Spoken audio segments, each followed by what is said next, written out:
Welcome to our YouTube channel Chemistry by Sadhanwar. Hello मेरे प्यारे students, मेरे प्यारे दोस्तों, अगर आप मेरे इस यूट्यूब के चैनल पर नए हैं तो जाते जाते काइंडली इस चैनल को सब्सक्राइब जरूर करते जाएं और बेल आइकॉन घंटी के बटन को जरूर दबाएं ताकि मेरी हर अगली नई आने वाली वीडियो आप तक उसका नोटिफिकेशन आप तक पहुंचे। और अगर आपको ये टॉपिक समझ में आया है, ये वीडियो पसंद आई है, तो अपने दोस्तों के व्हाट्सएप ग्रुप, सोशल जितने भी ग्रुप्स हैं, सारे सर्कल में इस वीडियो को सर्कुलेट कर दो, इस वीडियो को घुमा दो। रहमानिर्रहीम। अस्सलाम वालेकुम स्टूडेंट्स, आज का जो टॉपिक है हमारा बड़ा ही इंपॉर्टेंट है। एनालिटिकल केमिस्ट्री का एक टॉपिक है जिसका नाम है एरर। इस टॉपिक पे मैंने पहले भी वीडियो बनाई, लेकिन अनफॉर्चुनेटली मेरी वो बड़ी ही एफर्ट लगी उस वीडियो पर और वो वीडियो वेस्ट हो गई। मोबाइल में कोई इशू आ गया, मैंने चूंकि एरर पे वीडियो बनाई और मेरे मोबाइल फोन में एरर आ गया, कोई टेक्निकल इशू आ गया जिसकी वजह से वो वीडियो वेस्ट हो गई। और इस नोट्स पर भी काफी मैंने निशान लगाए बातों को समझाने के लिए, तो मैं इसको दोबारा से रिकॉर्डिंग कर रहा हूं, तो आप मेरे साथ इसमें देखें, पूरी वीडियो को देखें। एरर पे हम बात करेंगे एनालिटिकल केमिस्ट्री में या साइंस में। जब भी हम कोई मेजरमेंट ले रहे होते हैं तो हमसे बसा औकात गलती हो जाती है, मेजरमेंट में मिस्टेक हो जाती है, यह कहलाती है एरर। मिसाल के तौर पे कोई सैंपल है जिसकी जो ट्रू वैल्यू है, एग्जैक्ट वैल्यू, ट्रू वैल्यू मान लीजिए कि उसकी ट्रू वैल्यू है 2.6, लेकिन जब मैंने आपको यह सैंपल दिया और आपसे कहा कि आप इस सैंपल की मेजरमेंट करके आए और आपने सैंपल की मेजरमेंट की, मेजर्ड वैल्यू जो आपने ली तो वो 2.1 आई। Exact value, true value, accepted value तो 2.6 थी, लेकिन आप मेरे पास जब उसी सैंपल की वैल्यू को मेजर करके आए तो आपने 2.1 ग्राम मेजर की। तो ये जो डिफरेंस है, ये डिफरेंस, इसका मतलब है कि एरर है, आपकी मेजरमेंट में एरर है। अगर आपकी मेजर्ड वैल्यू ट्रू वैल्यू वाली होती या आपकी मेजर्ड वैल्यू ट्रू वैल्यू के करीब तर होती तो हम कहते हैं कि एरर ना होने के बराबर है, लेकिन अब इसमें एरर है। तो एरर को हम कैसे डिफाइन करेंगे? Error is discrepancy between a measured value and a true value. जो मेजर्ड वैल्यू और ट्रू वैल्यू के दरमियान फर्क है वो एरर कहलाता है। Experimental uncertainties due to error. Experiment करते हुए जितना भी एक्सपेरिमेंट में अनसर्टेनिटी होती है, गैर यकीनियत होती है, जितना भी आपको शक होता है कि आपका एक्सपेरिमेंट सही नहीं है, वो एरर की वजह से होता है। Two main classes of errors can affect accuracy and precision. Error का जो नुकसान क्या होता है, एरर आपकी एक्यूरेसी को और प्रिसीजन पे इफेक्ट करती है। देखिए यहाँ ना फिलहाल यहाँ लाइट भी नहीं है, तो जिसकी वजह से थोड़ी रोशनी अगर कम है तो आप मुझे बताइएगा, हम इसको क्या कर सकते हैं। लाइट नहीं है लेकिन वीडियो बनाना बड़ा जरूरी है। अच्छा, तो एरर की दो मेन क्लासेस हैं। एक कौन सी? एक है डिटर्मिनेट एरर, जिसका दूसरा नाम है सिस्टमैटिक एरर, और एक है इनडिटर्मिनेट एरर जिसको हम रैंडम एरर भी कहते हैं। तो पहले बात कर लेते हैं डिटर्मिनेट एरर पे कि डिटर्मिनेट एरर क्या है, जिसको हम सिस्टमैटिक एरर भी कहते हैं। Determinate error are determinable. Determinate error वो होता है जो डिटर्मिनेबल हो, जिसको मालूम किया जा सके, जो इजीली मालूम करना हो, जिसको जानना, परखना, समझना, पता लगाना जिसका आसान हो, डिटर्मिनेबल हो, वो डिटर्मिनेट एरर होता है। तो जो डिटर्मिनेट एरर है वो चूंकि डिटर्मिनेबल है, उसको परखना, उसको समझना, उसकी जांच कदरे आसान होती है, तो उससे हम अवॉइड भी कर सकते हैं। यानी अगर हम कोशिश करें तो हम डिटर्मिनेट एरर से बच भी सकते हैं, और अगर डिटर्मिनेट एरर हो जाए तो हम इसको करेक्ट भी कर सकते हैं। डिटर्मिनेट एरर में भी कांस्टेंट, डिटर्मिनेट एरर कांस्टेंट हो सकता है, डिटर्मिनेट एरर में भी वेरिएबल, डिटर्मिनेट एरर वेरिएबल हो सकता है। कांस्टेंट मान लीजिए, कांस्टेंट क्या होता है? डिटर्मिनेट एरर में भी कांस्टेंट। इसका क्या मतलब है? देखें, अगर आपको मैं एक सैंपल दूं और लैब में जाकर आप उस सैंपल, मैं आपसे कहूं कि आप इस सैंपल का वेट करके लाएं, तो लैब में जो वेट बैलेंस होता है वो यूज करेंगे, उस सैंपल का वेट करेंगे।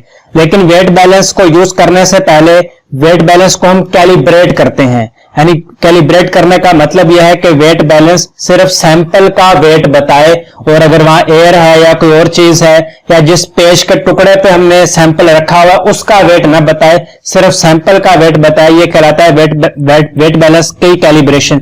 लेकिन अगर आपने वेट बैलेंस की कैलिब्रेशन नहीं की और अनकैलिब्रेटेड वेट बैलेंस यूज किया तो उसमें एक एरर आ जाता है। अनकैलिब्रेटेड वेट बैलेंस में क्या एरर आ जाता है? ये एरर आ जाता है कि अनकैलिब्रेटेड वेट बैलेंस सैंपल के अलावा, सैंपल का जो वेट है वो एग्जैक्ट वेट बताने के अलावा अगर वहां एयर है, सैंपल जिस पेज पे रखा है उसका वेट भी देने लग जाता है, तो ये एरर है। फर्ज करें ये एरर कांस्टेंट कैसे है? मैंने आपको सैंपल दिया और आप लैब में गए और आपने सैंपल का वेट किया, ठीक। फिर दूसरा बच्चा गया लैब में, उसने अपने सैंपल का वेट किया तो उसमें भी एरर आ जाएगा क्योंकि कैलिब्रेशन नहीं की थी। फिर तीसरा बच्चा लैब में गया, उसने सैंपल का वेट किया, उसमें भी एरर आ जाएगा क्योंकि उसने भी कैलिब्रेशन नहीं की। फिर चौथा बच्चा लैब में गया, उसने फोर्थ स्टूडेंट जो लैब में गया उसने सैंपल की वेट किया तो उसमें भी एरर आ जाएगा क्योंकि वह भी अनकैलिब्रेटेड वेट बैलेंस से यूज कर रहा था। और इसी तरह पांचवा स्टूडेंट जब लैब में जाएगा तो वो जब सैंपल का वेट लेगा, चूंकि उसने वेट बैलेंस को कैलिब्रेट नहीं किया, अनकैलिब्रेटेड वेट बैलेंस यूज कर रहा है, तो उसमें भी एरर आ जाएगा। तो ये एरर इधर भी आया, इधर भी आया, यानी एरर कांस्टेंट एरर है, हर रीडिंग में आ रहा है। तो ये मतलब हुआ डिटर्मिनेट एरर में बी कांस्टेंट का। इसी तरह डिटर्मिनेट एरर में be variable, determinate error variable भी होता है। इसकी मिसाल ले लीजिए, लैब में एक ब्यूरेट होती है जो हम टाइट्रेशन में यूज करते हैं, एसिड बेस टाइट्रेशन में बिल अमोम इस ब्यूरेट को हम यूज कर रहे होते हैं। तो लैब में फर्ज कीजिए कि ये एक ब्यूरेट है, ये एक ब्यूरेट है, फर्ज कीजिए कि ये एक ब्यूरेट है। अब एक बच्चा गया, उसने रीडिंग ले ली यहां पर, दूसरा बच्चा जाएगा वो रीडिंग शायद यहां पे ले ले, यहां पे ले ले।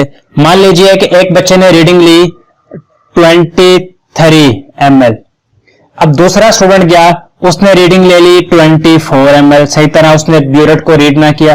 तीसरा स्टूडेंट गया और उसने रीडिंग ले ली 25 ml, तो ये एरर आ रहा है। एग्जैक्ट रीडिंग में तो कोई भी नहीं है, एग्जैक्ट इसको मानने, एग्जैक्ट इसको मानने या एग्जैक्ट इसको मानने, इसका मतलब है इसमें एरर आ रहा है, तो ये एरर कहलाएगा वेरिएबल एरर। इसको रीड कर लेते हैं। डिटर्मिनेट एरर में be variable such as burette whose volume readings are in error by different amount. देखें डिफरेंट अमाउंट के साथ एरर आ रहा है at different volume. Determinate error can also be called systematic error. Types of determinate error, determinate error की कुछ types हैं। Following are types of determinate error. पहली टाइप है इंस्ट्रूमेंटल एरर।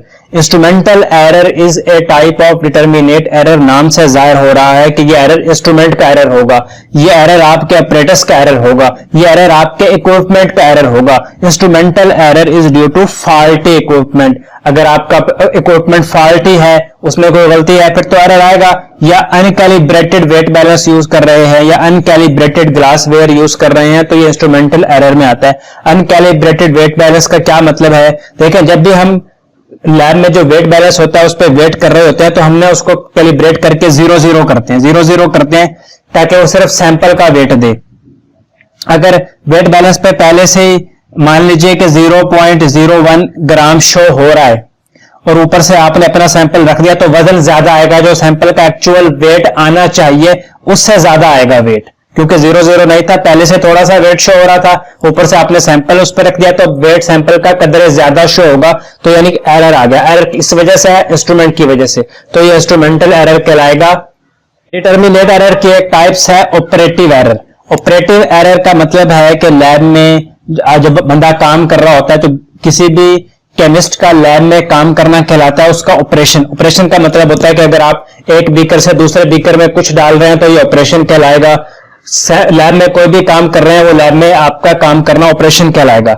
ऑपरेटिव एरर किस वजह से होता है? Include personal error. Personal error यानी कि अब बंदा इतना तजर्बाकार नहीं है, लैब में जो केमिस्ट काम कर रहा है वो उसके मिजाज में एहतियात नहीं है, वो ज्यादा केयर नहीं कर रहा, उसका ज्यादा एक्सपीरियंस नहीं है, तो चांस है कि उससे एरर आ जाए। अगर आप लैब में ऐसे केमिस्ट को भेजेंगे जिसका एक्सपीरियंस ज्यादा है, जो केयर करने वाला केमिस्ट है, तो फिर पर्सनल एरर कम होगा और ऑपरेटिव एरर कम होगा। Operative error include personal error and can be reduced by experience and care of analyst. Operations का क्या मतलब है? Like transfer of solution. Lab में हम मेजरिंग सिलेंडर से बीकर में सोल्यूशन को ट्रांसफर करते हैं या बीकर से मेजरिंग सिलेंडर में सोल्यूशन को ट्रांसफर करते हैं, तो यह कहलाता है transfer of solution. Transfer of solution में अगर सही तरह सोल्यूशन को ट्रांसफर न किया जाए, एक बीकर में थोड़ा सा सोल्यूशन बेहतियाती से, केयरलेसनेस की वजह से रहने दिया जाए, तो सोल्यूशन की कंसंट्रेशन तो बदल जाएगी, यानी कि एरर आ गया। एफरविसेंस and bumping during sample desolation. देखिए एफरविसेंस एक साउंड होती है, गैस की एक साउंड होती है। जब भी हम कोक, 7 अप, पेप्सी की बोतल खोलते हैं तो उसकी ढक्कन उठाते हैं तो वहां से एक साउंड आती है, ये जो साउंड होती है साउंड कहलाती है एफरविसेंस। बंपिंग क्या होता है? जैसे बास सोल्यूशन ऐसे होते हैं, जैसे हम उनका ढक्कन उठाते हैं तो बहुत सारे वेपर्स बाहर निकल जाते हैं, कुछ ड्रॉप्स भी बाहर निकल जाते हैं। सोल्यूशन बहुत वेगोरस होता है। हम जैसे उसका ढक्कन उठाते हैं तो बहुत सारी गैस बाहर निकल जाती है और बहुत सारे वेपर्स बाहर निकलना शुरू हो जाते हैं। यह कहलाता है एफरविसेंस and bumping during sample desolation. आप सैंपल को डील कर रहे हैं, सैंपल को एक से दूसरे से उंडेल रहे हैं, सैंपल के वेपर्स बहुत तेजी से बन रहे हैं और कुछ गैस और थोड़ा से वेपर्स बाहर निकल आए, ये बंपिंग एंड एफरविसेंस कहलाता है। Incomplete drying of sample. Incomplete drying of sample भी वजह बनती है एरर की। Other personal error include mathematical error in calculation. आप कैलकुलेशन कर रहे हैं और कैलकुलेशन करने में आपने कोई मैथमेटिकल की मिस्टेक्स कर दी तो ये कहलाएगी, तो ये पर्सनल एरर कहलाएगा। दूसरा प्रीजुडिस इन एस्टिमेटिंग मेजरमेंट। ये ना पसीने के कतरे, मुझे इतना पसीना आ गया, स्वेटिंग इतनी ज्यादा हो गई क्योंकि मैंने पंखा बंद किया हुआ, लाइट नहीं है। Other personal error include mathematical error in calculation and prejudice in estimating measurement. इसका क्या मतलब है प्रेजुडिस इन एस्टिमेटिंग मेजरमेंट? देखें आप लैब में ना काम कर रहे हैं तो आपका कोई दोस्त होगा लैब में, तो आपका या कोई लैब फेलो है तो आपने उसे मेजरमेंट करने के लिए दी, मेजरमेंट आपने उसे करने के लिए दी और मेजरमेंट वेट, एक्यूरेट वेट आना चाहिए था 5 ग्राम, लेकिन उसने ना जानबूझ के आपको 6 ग्राम बताया क्योंकि उसकी आपके साथ बनती नहीं थी, लगती थी, तो ये एरर आ गया।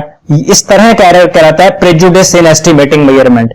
या अगर एग्जैक्ट एक्यूरेट जो वेट था वो था 2 ग्राम, लेकिन आपके लैब फेलो ने जानबूझकर किसी हसद की वजह से आपको 3 ग्राम बता दिया, गलत रीडिंग बताई, उसने मेजरमेंट में तासुब का इजहार किया, उसकी आपके साथ बनती नहीं थी। इसलिए कहते हैं कि अगर आप अपनी लाइफ पार्टनर को भी, बेशक आपका लाइफ पार्टनर इतना अच्छा ना हो लेकिन आपका लैब फेलो बहुत अच्छा होना चाहिए। वो कोई कोटेशन है ना कि आपका लाइफ पार्टनर भले इतना अच्छा ना हो लेकिन आप लैब फेलो के सिलेक्शन में बहुत एहतियात करें, क्योंकि आपका लैब फेलो आपका हेल्पर भी होता है। तो हर मजाक में बात हो गई, लेकिन ऐसा हो जाया करता है प्रेजुडिस इन एस्टिमेटिंग मेजरमेंट्स के एग्जैक्ट हमें कोई मेजरमेंट करने के लिए देता है अपना सैंपल, हम उसको एग्जैक्ट बताने के बजाय जानबूझकर थोड़ा सा चेंज करके बता देते हैं, जिससे वो एक एरर आ जाता है। Error of the method. Error of method एक बड़ी खौफनाक चीज है। जो दूसरे जितने भी एरर थे, इंस्ट्रूमेंटल एरर, ऑपरेटिव एरर, उन पे हम काबू पा सकते हैं, उनको मिनिमाइज कर सकते हैं, उनको करेक्ट कर सकते हैं, लेकिन जो एरर ऑफ मेथड है ना, ये हमारे मेथड में ही एरर है, ये हमारे तरीकाकार में ही एरर है। अब एक काम करना है, कोई लैब में कोई काम करना है, उस काम करने का एक मेथड है, उस मेथड के अंदर अगर एरर आ गया है, वो मेथड ही में एरर है, तो रिजल्ट भी एरर वाला रिजल्ट ही आएगा। These are most serious errors of an analysis. Most of the errors such as instrumental error and operative error can be minimized or corrected. But errors that are inherent in the method, वो ऐसा error जो method के अंदर error है तो उसको आप change नहीं कर सकते, यहां तक कि आपको मेथड ही चेंज करना पड़ेगा। अगर आपके मेथड ही में एरर है, एक काम को करने का, लैब में किसी काम को करने का एक दुरुस्त तरीका है, लेकिन किसी वजह से आप वो दुरुस्त मेथड, एक्यूरेट मेथड अप्लाई नहीं कर रहे बल्कि कोई जुगाड़ू मेथड अप्लाई कर रहे हैं, तो आपका जुगाड़ू मेथड एरर वाला मेथड है और आपका ये एरर वाला मेथड वजह बन जाएगा आपके रिजल्ट में एरर की।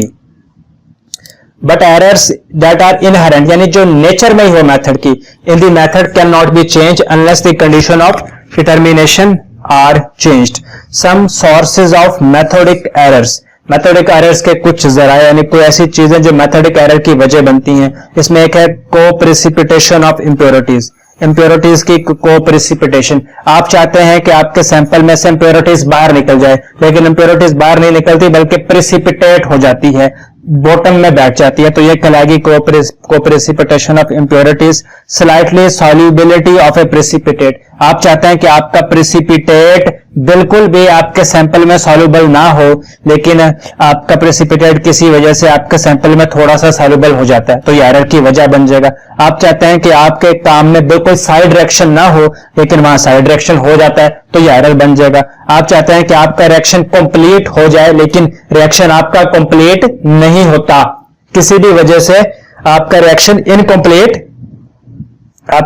इनकम्प्लीट रह जाता है, ये इनकम्प्लीट रिएक्शन एरर बन जाएगा।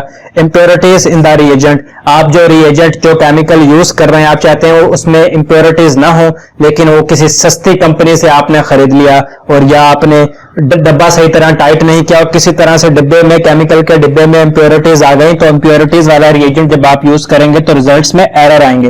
ये सब एरर कहलाते हैं सोर्सेज ऑफ मेथोडिक एरर। ये सारे चीजें सोर्सेज ऑफ मेथोडिक एरर्स में आती हैं कि आपके मेथड में एरर आ गया।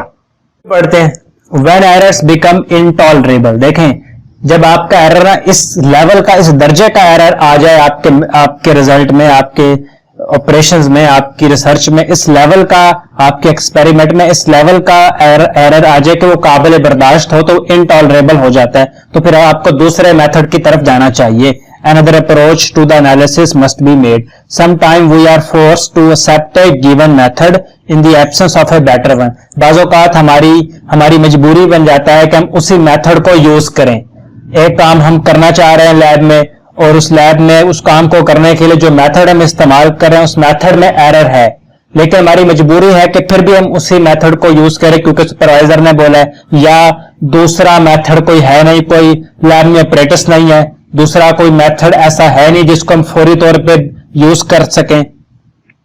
डिटर्मिनेट एरर के बारे में हम बात कर रहे हैं। डिटर्मिनेट एरर ये एडिटिव भी होता है, डिटर्मिनेट एरर ये मल्टीप्लिकेटिव भी होता है।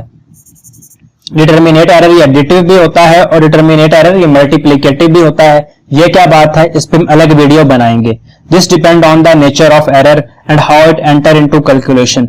अब बड़ा इंपॉर्टेंट क्वेश्चन है, how to detect determinate error, systematic error, इसको डिटेक्ट कैसे करना है। देखें, डिटर्मिनेट एरर या सिस्टमैटिक एरर को डिटेक्ट करने के लिए एक तरीका है, वो तरीका ये है कि हम ऐड कर देते हैं a non amount of standard, एक known amount of standard add कर देते हैं, स्टैंडर्ड ऐड कर देते हैं सैंपल में, एंड मेजर इट्स रिकवरी, फिर उसकी रिकवरी को मेजर करते हैं। This is known as calibration of an instrument, ये कहलाता है इंस्ट्रूमेंट की कैलिब्रेशन। कैलिब्रेशन ऑफ इंस्ट्रूमेंट को आज अब हम डिस्कस करेंगे। ये मैंने पहले भी डिस्कस किया, लेकिन चूंकि वीडियो वो खराब हो गई तो ये डाटा वही लिखा हुआ है। देखिए, इसी पे बात कर लेते हैं। आपको एक इंस्ट्रूमेंट की कारकर्दगी पे शक है, आपको लगता है कि इंस्ट्रूमेंट सही काम नहीं कर रहा, वेट बैलेंस वो इंस्ट्रूमेंट है, तो आप उसको जांचेंगे कैसे, उसकी कैलिब्रेशन कैसे करेंगे। आप एक 2 ग्राम का सैंपल लेंगे, 2 ग्राम का आप सैंपल लेंगे और उस 2 ग्राम के सैंपल को वेट बैलेंस पे मेजर करेंगे। अगर वेट बैलेंस ने उस 2 ग्राम वाले सैंपल का वेट 2 ग्राम ही बता दिया तो इसका मतलब है वेट बैलेंस सही काम कर रहा है। लेकिन जो 2 ग्राम का सैंपल आपने लिया, सिर्फ आप ही को पता था कि 2 ग्राम और किसी को नहीं पता था, उसको जब वेट बैलेंस पे किया और उसने 3 ग्राम शो कर दिया या 4 ग्राम शो कर दिया, इसका मतलब है खराबी है इंस्ट्रूमेंट में। इसी तरह एक सैंपल लिया आपने, ये सैंपल है, और इस सैंपल के अंदर आपने खुद से 2 ग्राम एनालाइट ऐड कर दिया, 2 ग्राम एनालाइट इसमें ऐड कर दिया। अब जब आप इस सैंपल में से जो एनालाइट आपने ऐड किया है उसको रिकवर करेंगे, उसको डिटरमिन करेंगे या उसको रिकवर करेंगे, तो वो 2 ग्राम ही होना चाहिए। अगर वो 2 ग्राम आ जाता है, इसका मतलब है आपका एनालिसिस वाला प्रोसेस बिल्कुल सही काम कर रहा है। अब आपने 2 ग्राम एनालाइट सैंपल में ऐड किया और किसी को नहीं पता था, आपके फरिश्तों को भी नहीं पता था कि आपने 2 ग्राम एनालाइट इसमें ऐड किया, और जब इसको रिकवर किया गया और 2 ग्राम नहीं आया, कुछ कम या ज्यादा आ गया, तो इसका मतलब है कि आपके प्रोसेस में एरर है। और अगर 2 ग्राम ही रिकवरी पे आ गया, डिटरमिन करने पे पता चला कि इसमें 2 ग्राम ही है, तो इसका मतलब है कि ये बिल्कुल सही काम कर रहा है। तो ये चीज हमने ऐसे लिखी है, कैलिब्रेशन ऑफ एन इंस्ट्रूमेंट कैसे करनी है। For this a known amount of analyte should be added in sample, sample में एक नॉन अमाउंट ऑफ एनालाइट को ऐड करें, then this amount is determined by, फिर इस अमाउंट को यहाँ, then this amount is determined by analysis procedure, कोई procedure use, analysis procedure use करके इस अमाउंट को डिटरमिन करें। The amount which is recovered determine should be within the accuracy required in the analysis, यानी accurate amount आनी चाहिए। आप 2 gram add कर रहे हैं, रिकवर कर रहे हैं, डिटरमिन कर रहे हैं, तो 2 ग्राम ही होना चाहिए। अब 2 ग्राम का सैंपल आप वेट बैलेंस पे मेजर कर रहे हैं, तो 2 ग्राम ही आना चाहिए। अगर ऐसा आ जाता है तो इसका मतलब है एक्यूरेट आ जाता है और आपके इंस्ट्रूमेंट में कोई मसला नहीं है।